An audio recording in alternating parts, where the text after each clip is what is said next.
Nous avons été nominés, récompensés par les IFPAS Awards.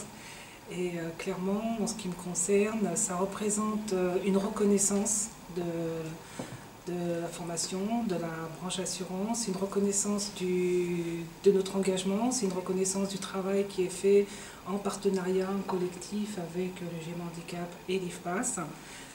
C'est la matérialisation d'un travail de longue haleine qui a démarré il y a quelques années, qui va continuer, je l'espère, longtemps, et qui est quelque chose de, comment dire,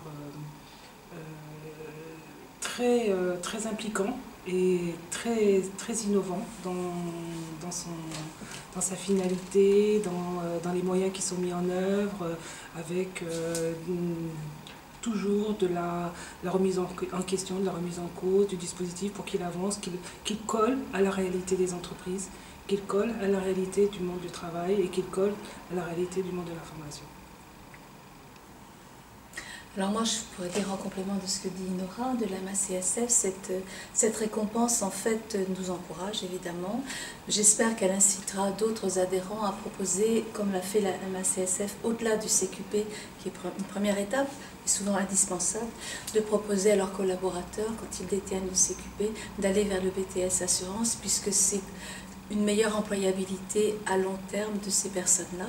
Donc voilà, c'est un encouragement, c'est un exemple. Et je suis moi ravie que, je ne suis pas non plus du tout étonnée que la MACSF soit la première parmi nos adhérents à avoir sauté sur cette occasion, puisque le BTS Assurance n'est proposé qu'en 2014. C'est un dispositif aussi donc, qui évolue grâce à nos adhérents.